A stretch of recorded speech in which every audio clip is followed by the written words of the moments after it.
আমরা 2012 থেকেই বলে আসছি যে আমরা একটা নিরপেক্ষ নির্দলীয় সরকারের অধীনে একটা অংশগ্রহণমূলক একটা নির্বাচন চাই, ফ্রি ফেয়ার অ্যান্ড ট্রান্সপারেন্ট একটা ইলেকশন চাই। এটা আমরা সেই 2012 থেকে বলে আসছি। আমরা এখনো সেই কথাটি অটল রয়েছে।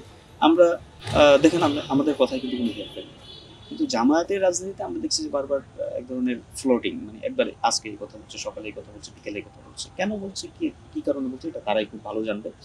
তারা কি আসলে রাজনীতিই করতে চাচ্ছে, নাকি রাজনীতির নামে কোনো পারপাস সার্ভ করতে চাচ্ছে, নাকি তাদের নিজস্ব কোনো স্বার্থ উদ্ধার করতে চাচ্ছে, সেটা তাদের ব্যাপার। এই উত্তর তারা দিতে পারবে। কিন্তু আমি মনে করি যে কমন একটা জায়গা, অর্থাৎ ফ্যাসিজম বিরোধী যে আন্দোলন, সেই আন্দোলনে আমার বিশ্বাস তাদেরও এখানে দ্বিমত থাকার কথা না। যদিও আমরা বিভিন্ন জায়গায় শুনি যে তারা নানাভাবে আওয়ামী লীগ পুনর্বাসন করছে, বিশেষ করে আমরা অনলাইনেও কিছু কন্টেন্ট এখন ইদানিং দেখছি। তো এইগুলা থেকে তাদের বেরিয়ে আসা উচিত, এবং একই সাথে তাদের যে গোপন রাজনীতির জব্বা, সেখান থেকে বেরিয়ে আসবে। কারণ আমি মনে করি যে গোপন রাজনীতির কারণে, তাদের গোপন রাজনীতির কারণে অন্য সাধারণ মানুষ যারা রাজনীতি করতে চায় তাদের একটু কষ্ট হয়ে যায়। আপনি যেমন ধরেন ছাত্র শিবির যেই গোপন রাজনীতি, এই গোপন রাজনীতির কারণে একজন সাধারণ শিক্ষার্থী সে ধর্মকর্ম পালনে কিন্তু মানে তার এক ধরনের বাধা বিঘ্ন তৈরি হচ্ছে। যখনই কেউ ধর্মকর্ম পালন করছে, যখনই তাকে ছাত্র শিবির আখ্যা দিয়ে এই ঢাকা বিশ্ববিদ্যালয়ের মাটিতে ছাত্রলীগের হাতে অসংখ্য ছাত্ররা নির্যাতিত হয়েছে। আমাদের অসংখ্য ছাত্রদলীয় কর্মীদেরকে তারা দেখা গেছে যে যার দলীয় পরিচয়টা এখনো হয়নি, কিন্তু সেই ছাত্রদলের এক সক্রিয় কর্মী, সেই ছাত্রটাকে ধরে কিন্তু তারা শিবির বানানোর চেষ্টা করেছে। তো এইটা শুধুমাত্র ছাত্রদলের কর্মী কিংবা অন্যান্য ছাত্র সংগঠনের কর্মীদের ক্ষেত্রে হচ্ছে ব্যাপারটা না। এটা কিন্তু বিশ্বজিতের কথা যদি আপনি বলেন, বিশ্বজিৎকে যখন মারা হয়, কি করা হয়, তখন কিন্তু তার ধর্ম পরিচয় ভিন্ন হওয়া সত্ত্বেও তাকে কিন্তু ছাত্র শিবির বলে কোপানো হয়েছে।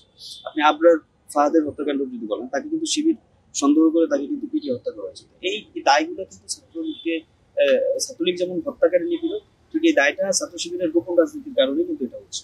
সো ওপেন রাজনীতিটা করতে হবে। আমরা বারবার তাদেরকে এই কথাটাই বলছি যে আপনারা আসেন, জনকল্যাণের জন্য কাজ করেন।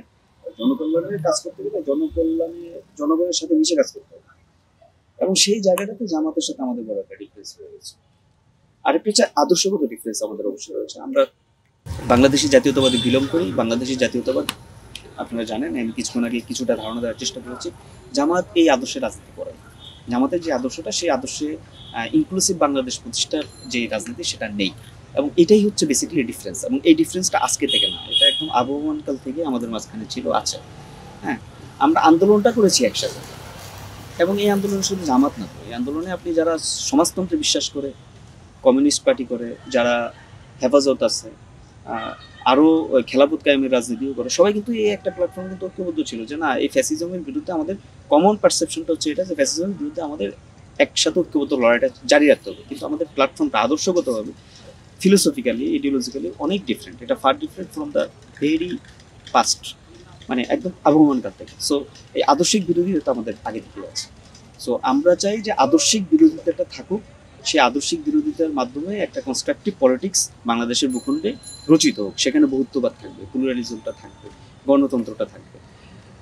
কিন্তু রাজনীতির নামে যে অপরাজনীতিটা হচ্ছে, সেটা যেন না, সেটাই সমস্যা। এখন আপনি আদর্শ ভিন্ন হতে পারে, কিন্তু আপনার মতাদর্শের ভিন্ন হওয়ার কারণে আপনি আমাকে এক ধরনের মানে ব্যাশিংয়ের শিকার করবেন, সাইবার গুলি করবেন, এটা আবার রাজনীতির পর্যায়ে পড়ার।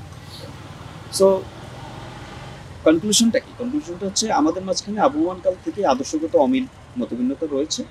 কিন্তু আমরা চাই একটা, আমরা বিএনপির পক্ষ থেকে চাই, জামাতকে চাই, সেটা জামাত ভালো উত্তর দিতে পারবে, বাট আমরা বিএনপির পক্ষ থেকে চাই যে আমরা সকল মত এবং পথের একটা সম্মিলনের মাধ্যমে একটা সমৃদ্ধ, আধুনিক এবং প্রগতিশীল বাংলাদেশ বিনির্মিত হোক। এই প্রত্যাশাটা আমাদের সবসময় রয়েছে।